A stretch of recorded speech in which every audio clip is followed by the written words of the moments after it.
श्री स्वामी समर्थ. जय जय रघुवीर समर्थ. स्वामींची पुण्यतिथी 15 एप्रिल. त्यानिमित्त स्वामी महाराजांची प्रभावी सेवा. 3 दिवसाचं स्वामी महाराजांच्या मंत्राचं अनुष्ठान काय आहे आणि कसं करायचं याबद्दल सर्व माहिती.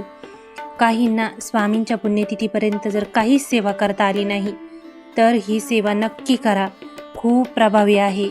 अनुष्ठान म्हणजे काय? तर अनुष्ठान म्हणजे एकाच जागेवर, एकाच नियमाने, श्रद्धेने, विश्वासाने एकाच मंत्राचा जाप करणे. ठराविक वेळेत, ठराविक दिवस आणि ठराविक तो मंत्र जाप करणे. म्हणजे 108 जप करताय तर 3 दिवस 108च जपाचा तुमचा संकल्प असणार आहे. किंवा तुम्हाला जर 11 माळी घ्यायचा आहे तर 11 माळीचा जपांचा संकल्प आहे. तर असं अनुष्ठान असतं आणि ह्या अनुष्ठानामुळे आपल्यात एक अकल्पित ऊर्जा निर्माण होते आणि स्वामी महाराज आपली प्रत्येक इच्छा पूर्ण करतात. अनुष्ठान या शब्दातच इतकी ताकद आहे. त्यात जर तुम्ही सातत्य ठेवून काही मंत्राचं पुनरुच्चारण केलं तर ते मंत्र सिद्धसुद्धा होतात. अनुष्ठानाला मंत्र कोणता वापरायचा आहे तर ओम श्री स्वामी समर्थाय नमः, ओम श्री स्वामी समर्थाय नमः असा तुम्हाला 108 वेळा किंवा तुमचा जितका संकल्प असेल तितक्या वेळा तुम्हाला या मंत्राचा जाप करायचा आहे. वेळ सकाळी 6 ते 9 आणि संध्याकाळी प्रदोष काळात 6 ते 9 ही वेळ खूप उत्तम वेळ आहे. दुपारी का अनुष्ठान करायचं नाही तेही सांगते. 12 ते 12:30 ही दत्त महाराजांची भिक्षेची वेळ असते. या वेळेत तर कोणतंच अनुष्ठान किंवा कोणतीच सेवा करू नये. त्यानंतर दुपारची वेळ जी असते ती ऊर्जा जास्त असते त्या वेळेमध्ये. आणि आपण अनुष्ठान ज्या वेळेला करतो, आपण ज्या मंत्रांचा उच्चार करतो त्या वेळेला आपल्या शरीरातही ऊर्जेचे प्रमाण हे जास्त असते. त्यामुळे दुपारच्या वेळेची ऊर्जा आणि ही ऊर्जा शरीराला सहन होत नाही. त्यामुळे काही अपायही होऊ शकतात. म्हणून दुपारी अनुष्ठान करायचं नाही. आणि दुपारी माणसाला आळस आलेला असतो आणि अशा वेळेला माणसाचं ध्यान हे मंत्रांमध्ये लागत नाही आणि मग योग्य ते फळ माणसाला मिळत नाही. त्यामुळे शुभ वेळ ही सकाळी 6 ते 9 आणि संध्याकाळी 6 ते 9 ही अनुष्ठानासाठी उत्तम वेळ आहे. अनुष्ठानासाठी 3 दिवस बसणं एकच ठेवा, वेळ एकच ठेवा.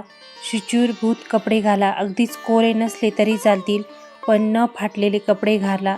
कारण फाटकं वस्त्र घालून केलेली पूजा ही राक्षस नेतात असं म्हणतात. म्हणजे ती सेवा लागू होत नाही असं. तर त्यामुळे शुचिर्भूतच कपडे घाला आणि स्वतःही शुचिर्भूतच राहा. त्यानंतर अनुष्ठानासाठी तुम्हाला जी जागा निवडायची आहे ती जागा शांत आणि स्वच्छ असली पाहिजे.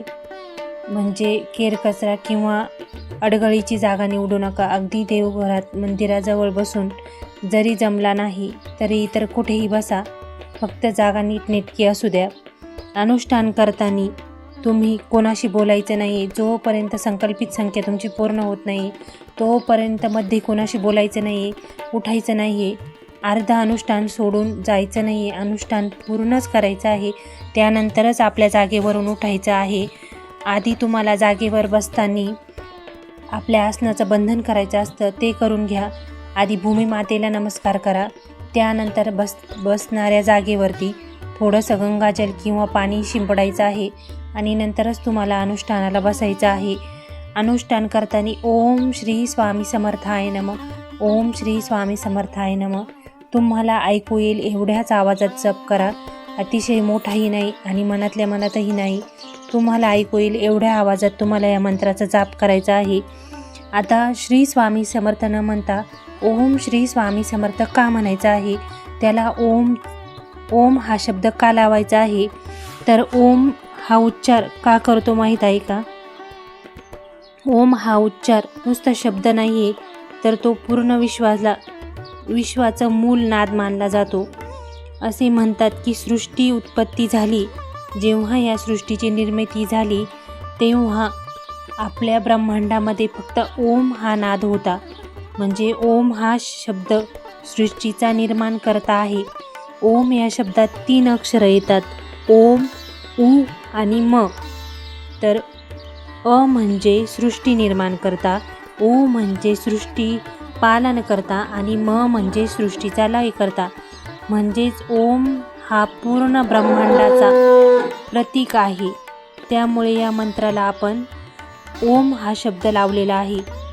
ओम श्री स्वामी समर्थाय नमः. यामुळे आपलं मन शांत होतं, एकाग्रता वाढते आणि आपल्याला त्या मंत्राचं अधिक फल मिळतं आणि त्या मंत्रात आपण अधिक खोलवर जाऊन त्याचं पुनच्चारण करतो. म्हणून ओम हा शब्द आपल्याला श्री स्वामी समर्थ या शब्दाच्या या मंत्राच्या आधी लावायचा आहे. म्हणून ओम श्री स्वामी समर्थाय नमः हा मंत्र म्हणायचा आहे. शक्यतो 108 वेळेपेक्षा जास्त घ्या. रुद्राक्षाच्या माळेवर केला तर अतिउत्तम, नसली तर तुळशीची माळही घ्या. ही सेवा चालू करण्याआधी संकल्प करा, कारण संकल्पे विनसिद्धी नाही. संकल्प करणं खूप महत्त्वाचं आहे आणि हे अनुष्ठान तुम्हाला स्वामी पुण्यतिथी निमित्त करायचं आहे. महाराजांना अत्यंत प्रिय असलेल्या मंत्राची सेवा करायची आहे. कोणतीही सेवा करता न आली तरीही अगदी 5 मिनिटाची सेवा करा, याला फारसा वेळ लागत नाही. त्यामुळे ही सेवा नक्की करून पहा. शेवट संकल्प कसा करायचा हे सांगते. हातात पाणी घ्यायचं आहे उजव्या आणि तुम्हाला त्यात थोड्या अक्षता घ्यायच्या आहे अखंड. नसतील तर फूल घ्या एखादं लाल, तेही नसेल तर आपल्या हातात अष्टगंध, जो आपण देवाला गंध लावतो तो त्या पाण्यात मिक्स केला तरीही चालतो.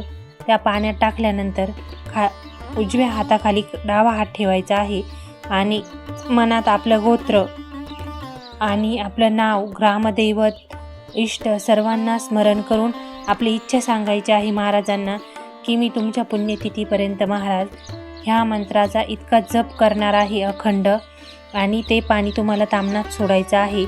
तुळशीला न घालता इतर कोणत्याही वृक्षाला घाला, कारण तुळस ही लक्ष्मी माता स्वरूप आहे. त्यामुळे तुळशीला कधीही संकल्पाचं पाणी आणि देवपूजेचं पाणी घालायचं नाही.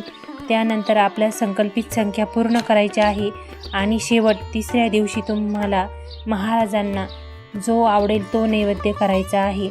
महाराजांना काय आवडतं तर पुरणाची पोळी, कांद्याचे भजे आणि बेसनाचा लाडू हे महाराजांचे आवडते पदार्थ आहेत.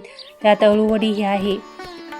तुम्ही संकल्प कोणत्या तारखेपासून चालू करायचा आहे तर 13 तारखेपासून तुम्ही हा संकल्प चालू करायचा आहे. स्वामी पुण्यतिथीच्या आधी 3 दिवस हा संकल्प तुम्हाला करायचा आहे.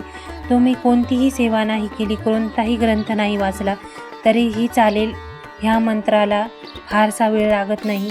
अगदी कोणाला अजिबातच वेळ नाही त्यांनी फक्त 1 माळ रोज ठराविक वेळेला फक्त 1 माळ जप करा. 1 माळ जपाला 3 मिनटंसुद्धा लागत नाही. 2 ते 2.5 मिनटात आपली 1 माळ जपून होती. त्यामुळे ही सेवा नक्की करा.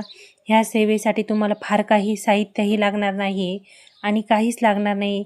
फक्त शुद्ध अंतःकरणाने स्वामी महाराजांची ही 3 दिवसाची अनुष्ठानाची सेवा करा.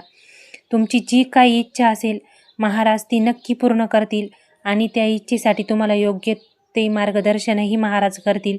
तुम्हीही जर स्वामी सेवेकरी असाल तर कमेंटमध्ये श्री स्वामी समर्थ लिहायला विसरू नका.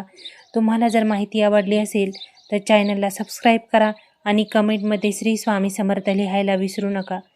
तुमचा दिवस स्वामीमय आणि आनंदात जाओ हीच महाराजांचरणी प्रार्थना. श्री स्वामी समर्थ.